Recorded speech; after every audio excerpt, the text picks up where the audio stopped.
Comme la fièvre jaune, la dengue, Marbourg, Ebola fait partie de la grande famille des fièvres hémorragiques. En 1967, à Marbourg, en Allemagne, des chercheurs travaillent sur des cellules rénales de singes en provenance d'Ouganda. 31 laborantins sont contaminés par un mystérieux virus. 7 d'entre eux trouvent la mort. Le virus, dit de Marbourg, se fait oublier une dizaine d'années pour ressurgir en 1975 et tuer un voyageur australien en provenance du Zimbabwe. L'année suivante, en 1976, une religieuse belge tombe malade à Yambuku, au Zaïre, actuelle République démocratique du Congo. Un échantillon de son sang est envoyé dans un laboratoire d'Anvers, transporté par un voyageur dans un simple thermos. Les chercheurs qui manipulent l'échantillon sans protection découvrent un virus géant qui ressemble à un ver, proche du virus de Marbourg. L'Organisation mondiale de la santé, l'OMS, demande de cesser toute recherche sur ce virus extrêmement dangereux. Mais à la demande des autorités belges, l'un des membres de l'équipe d'Anvers, Peter Piot, se rend à Yambuku. Il remarque que dans leur hôpital, les religieuses se servent de la même seringue pour plusieurs personnes. Il constate aussi que ceux qui participent au rite funéraire de ces morts mystérieux tombent malades à leur tour. Lors de cette épidémie, 318 personnes sont contaminées et 280 meurent dans les villages de la région. Le virus, inconnu, est baptisé du nom d'une rivière des environs, Ebola. La même année, une autre souche du virus Ebola frappe le Soudan, 284 morts. En 1995, à Kikwit, au Zaïre, 254 morts. Puis, la maladie disparaît pour ressurgir au début du XXIe siècle en Afrique centrale, en RDC, au Gabon et au Congo-Brazzaville. Les épidémies restent limitées à de petits foyers. Jusqu'en 2014, où une épidémie d'une ampleur inconnue, partie de Guinée forestière, gagne en quelques mois les capitales de Guinée-Conakry, du Libéria et du Sierra Leone.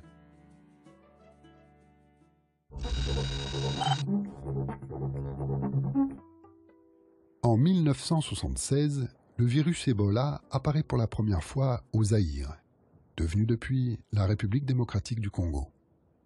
Le Zaïre d'autrefois donnera son nom à l'une des souches les plus virulentes du virus. La souche Zaïre tue entre 30 et 90% des malades. Depuis presque 40 ans, 25 épidémies de fièvre Ebola ont touché l'Afrique. Aujourd'hui, on estime que le virus circule en permanence dans la forêt équatoriale.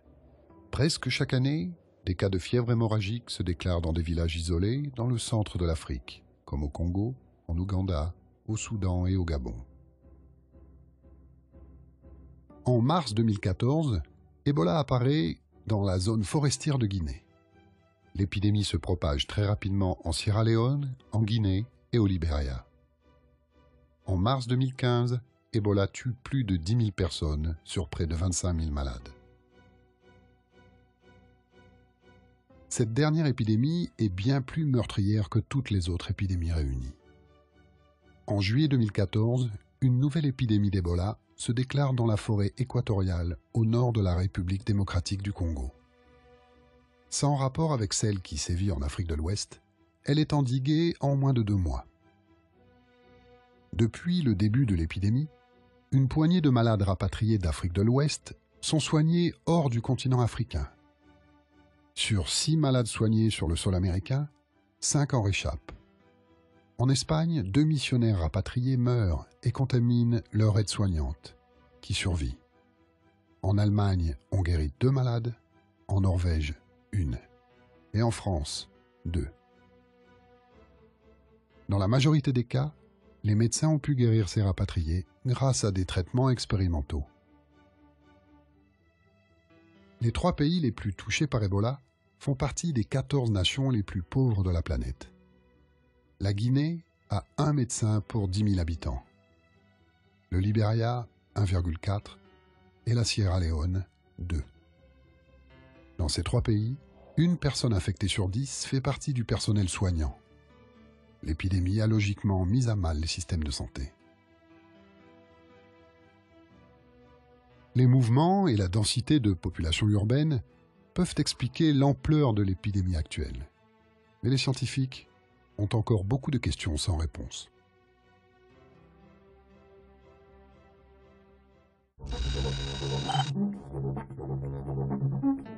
Machupo, Lassa, Junin, Crimée-Congo, Ebola, Marbourg, autant de noms de fièvre hémorragique que de virus.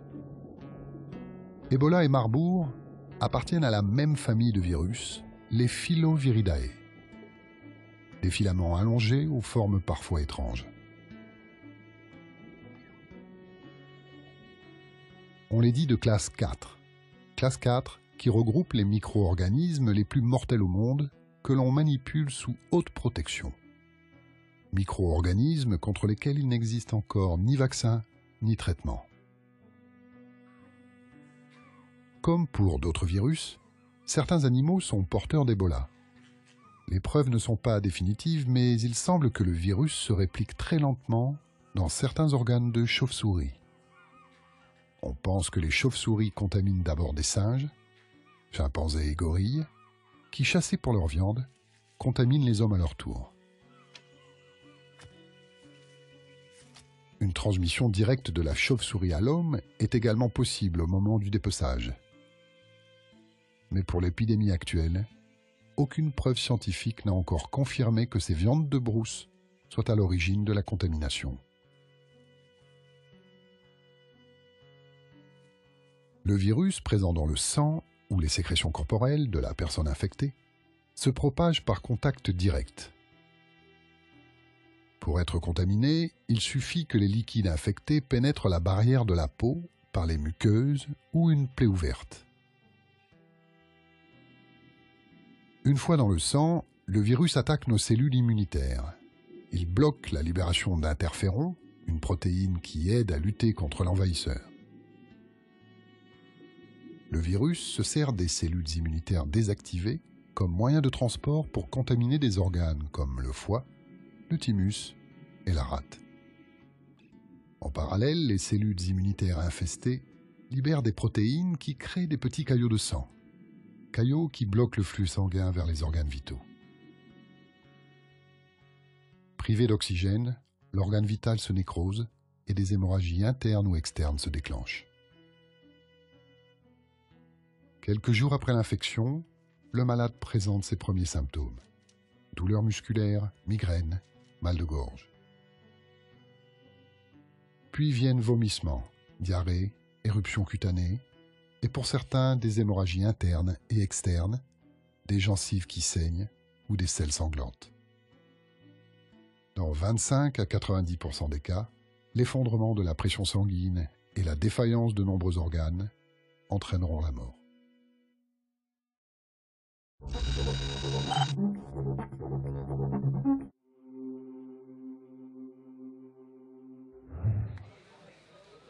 Un malade Ebola n'est contagieux qu'à partir du moment où il présente des symptômes. Plus l'infection progresse, plus elle risque de transmettre le virus. Les corps des personnes décédées d'Ebola sont extrêmement dangereux, en particulier quand la famille les manipule pour les rites funéraires. Dès l'apparition des symptômes de la maladie, un test diagnostique s'impose. On utilise la PCR, technique qui amplifie le matériel génétique d'un éventuel agent infectieux. Le virus est détectable entre 2 et 10 jours après l'apparition des symptômes. Le virus ne résiste ni au soleil, ni au vent, ni au chlore, ni au savon.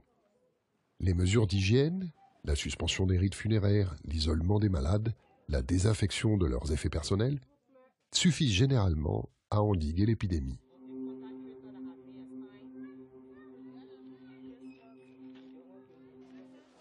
Les soignants sont en première ligne.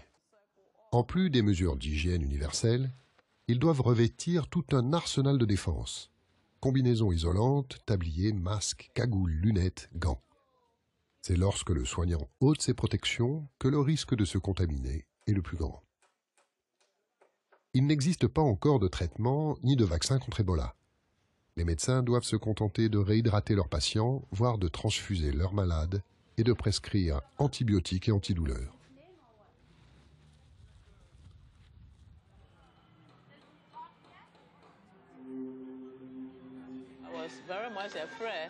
J'avais très peur parce que mes 2 fils sont morts dans le centre de soins. Quand ensuite j'ai été conduite à mon tour au centre, j'étais terrorisée.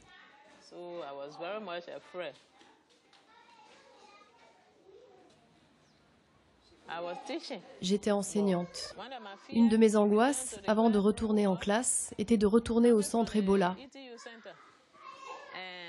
et de vivre ensuite la stigmatisation des gens. J'avais peur que les parents d'élèves se plaignent que quelqu'un sortant du centre Ebola enseigne à leurs enfants. Beaucoup de gens n'auraient plus envoyé leurs enfants à l'école. Alors, pour éviter tout ça, j'ai décidé de rester seule à la maison. Confrontée à la virulence de l'épidémie, l'OMS a autorisé 2 stratégies d'urgence. L'usage sur place des cocktails de médicaments dont avaient bénéficié les Occidentaux infectés en Afrique de l'Ouest et l'utilisation de 8 traitements expérimentaux.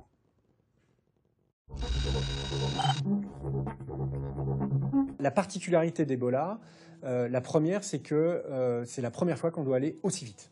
En termes de développement de vaccins, quelque chose qui prend plusieurs années, on nous demande de faire ça presque en quelques mois. On est parti finalement de données chez l'animal et on a accéléré le développement et on est en train de faire tous ces essais cliniques actuellement.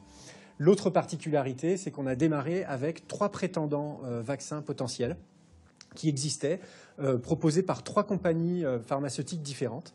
Et en fait, ces développements se font actuellement en partenariat entre les industries pharmaceutiques et des académiques, comme nous par exemple à l'INSERM.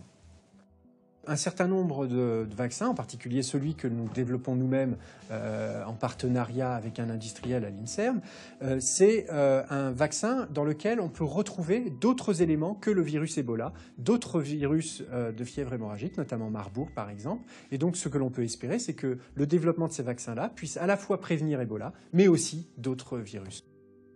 Il y a bien sûr, qu'est-ce qu'on fait par rapport aux patients qui sont infectés par Ebola, comment on peut aider à les guérir et à augmenter leurs chances de survie, puisque au départ, c'est un virus qui est extrêmement mortel.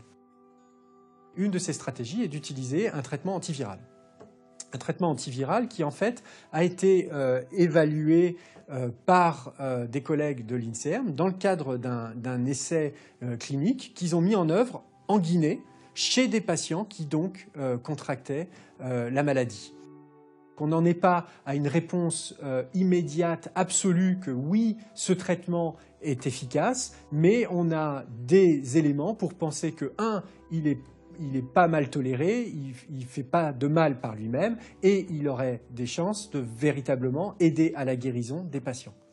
Donc le premier essai est terminé, il a été arrêté, les résultats ont été présentés en conférence internationale, et maintenant on en est dans l'évaluation de nouvelles stratégies de traitement avec cet antiviral, mais aussi d'autres approches telles que des anticorps que l'on va utiliser pour le traitement de la maladie.